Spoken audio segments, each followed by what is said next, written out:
teacher was telling her class that if we carry our cross well here on earth, when we get to heaven, we're going to receive a crown. And then she asked, who do you think in heaven will have the largest crown? And little boy said, it'll be the person who has the biggest head. Well, I thought of that in terms of today's gospel, because we have two brothers, two apostles, James and John, who certainly had big heads. Not literally, but they had inflated egos. They asked Jesus, Lord, when you come in glory, we'd like to sit, one of us at your right hand, one of us at your left hand. They certainly had an inflated self-image and perception. But perhaps we do too. It's easier to see in other people than it is to see in our own self. We all like to have our moment of glory, our time in the sun, being recognized for all the good that we do. And when we're not recognized, when we're not appreciated, we don't always take that very well, do we? There was a man who thought he was undervalued at his work, and he described his work as a prison, and he penned these lines. In prison, you spend the majority of your days in an 8x10 cell. At work, you spend most of your time in a 6x8 cubicle. In prison, you get 3 meals a day. At work, you only get a break for 1 meal, and you have to pay for it, and it tastes like prison food. In prison, you get time off for good behavior. At work, you get rewarded for good behavior by getting more work to do. In prison, all expenses are paid by taxpayers with no work required. At work, you get to pay all of the expenses in order to get to work, and then they deduct taxes from your salary to pay for prisoners. Mary Kay of Mary Kay Cosmetics said this, always remember that everybody wears an invisible sign around their neck that reads, make me feel important. Remember that whenever you work with people. Well, before we get too tough on James and John in today's gospel and their inflated sense of self-importance, we can't lose sight of the fact that they both made huge commitments in becoming disciples of Jesus Christ. When they were called, they left their father and mother to follow Jesus. When they were called, they left a profitable fishing business to follow Jesus. Now, Jesus did not get after them for their ambition to be his disciples, but he did get after them when they put their focus on things that were not terribly important. And we do that too in our own way of life. James and John loved Jesus, they were committed to Jesus, but sometimes their ambitions were a little bit misguided. There's a couple by the name of Harvey and Pat. They lived in Arizona, and one of their neighbors was named Adele Astaire.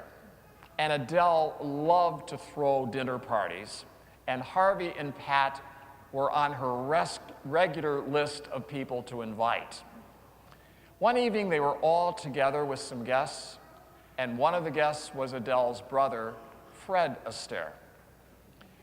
And the meal was delicious, the company was warm, the candlelight was beautiful, and the music was lovely. And Pat, during the meal, said, "Mr. Astaire, would you dance with me?" And he agreed. And they stood up, and Pat and Fred danced and circled the table.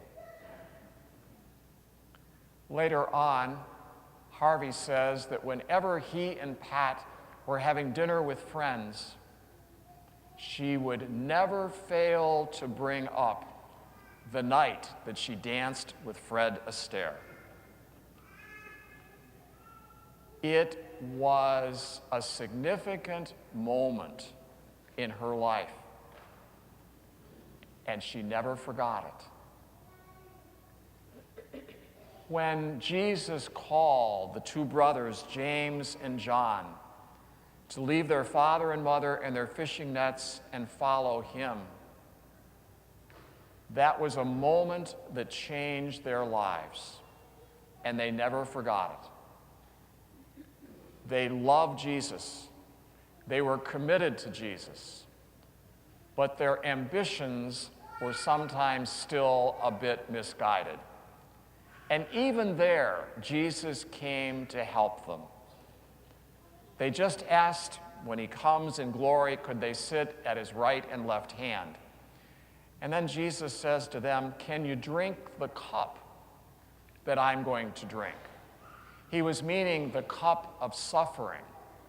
And they answered, "Oh yes, we can do that." And Jesus said to them, "You will. You will." But they needed to grow in maturity as his disciples before they would. In fact, they did drink the cup of suffering.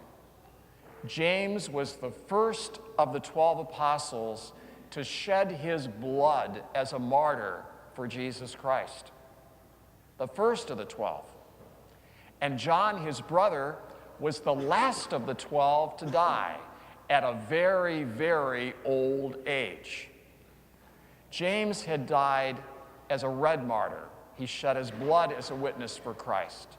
John died as a white martyr. He didn't shed his blood, but he lived his life as a witness. And as we know, living a long, long, long life can also have a cross with it as well. They loved our Lord. They would grow in maturity as his disciples, and they did. Their ambitions would be purified and focused, and they were. And for us, I'd ask you to give some thought today and this week to 3 questions. First, when was that significant moment in your life when Jesus called you to be a disciple and you said yes? When did that take place in your life? 2, how have you grown in maturity as a follower of Jesus Christ since then? And the third, what is Jesus asking of you right now to continue to grow as his disciple?